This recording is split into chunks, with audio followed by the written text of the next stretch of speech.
Hi, my name is Jessica, and this is part 12 of my endometrial cancer journey. When I was a freshman in high school, my mom was diagnosed with breast cancer. She had a double mastectomy and went through chemotherapy. Her being sick was very hard on my whole family, including my dad. My sisters and I attended an art class for many years. The art teacher had become like family to us. One night, when my dad was picking my sisters and I up from art class, our teacher asked my dad how mom was doing. Then she asked how he was doing. My dad is a tough-looking Mexican man with tattoos and big muscles. I had never seen him cry in my life. When our teacher asked him, "How are you doing?" he completely lost it. My dad broke down sobbing. Fast forward to October of 2016, Nick and I met and quickly fell in love. On June 2nd, 2018, Nick and I got married. During the ceremony, we both wrote our own vows, but also recited the traditional wedding vows. For better or worse, richer or poorer, sickness and health, until death do us part. We had no idea what lay ahead for us, but we were ready to face whatever life threw at us together. We expected, when we got married, that cancer was going to be a part of our lives. My mom had breast cancer, my aunt had breast cancer twice, and my grandma had breast cancer twice. We fully expected me to develop breast cancer in my 40s. We weren't ready for uterine cancer in my 30s. Life definitely threw us a curveball.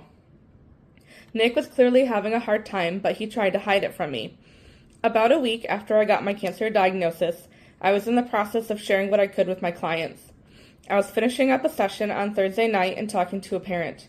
Then I looked at my work phone and saw I missed a call from Nick. He knows to only call me on that phone if there is a true emergency, so I knew something was wrong. Nick was doing physical therapy for an injury on his leg. While using the treadmill, the physical therapist noticed his heart rate had skyrocketed.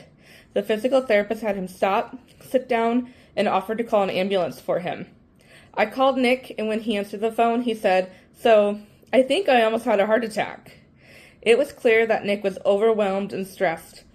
I have said many times before that I'm the one going through cancer, but we are going through cancer. But not only that, Nick's wife is going through cancer. He has been suffering alongside me this whole time. Looking at him, you wouldn't know how badly he's hurting.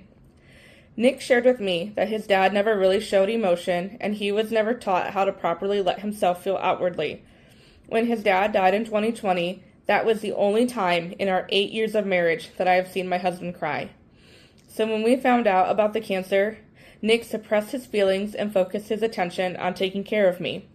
He has put on a brave face for me. He has been with me through every scary and painful moment. He buys me ice cream when my cramps get really bad. He cracks a joke to cheer me up. But Nick has needs too. I can't speak for all men, but I have noticed a trend that men are taught not to express their feelings. Men are told, "Don't be a crybaby. Stop being such a girl. Toughen up."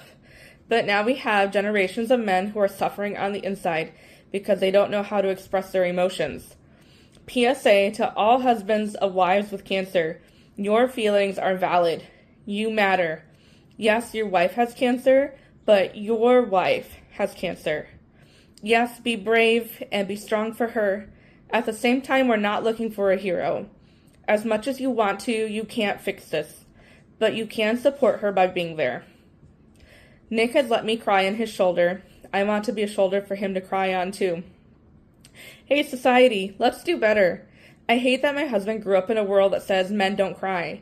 He was taught to hold his feelings in, but now my husband is hurting and doesn't know how to care for his own needs.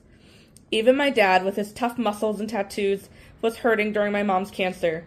He too didn't know how to cry until he reached his breaking point. Husbands need support too. Nick needs hugs, he needs prayer, he needs people to, not just to ask, "How is Jess doing?" He needs someone to ask, "How are you doing?" and then hold him while he cries.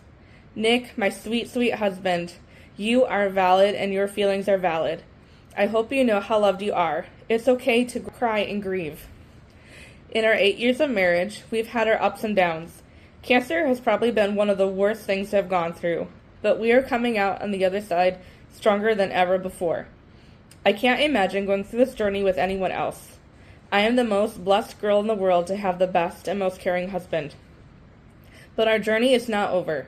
The struggle and heartache continues as we start to pursue fertility treatment.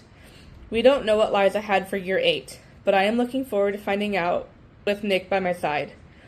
I want to invite you to join Nick and I on the next part of our journey. The next chapter for us is fertility treatments, which is expensive. Insurance is not required in every state to cover fertility costs. One round of IVF can cost about $20,000 US. To help with the costs, my awesome sister-in-law set up a GoFundMe. You can check out the link in the description. You can also read more about my journey on my blog, thepeachribbonclub.com. Nick also streams on Twitch during the week. You're welcome to stop by and chat and say hi. The link to his stream is also in the description. Share this video with a husband who needs encouragement, and I will see you next time.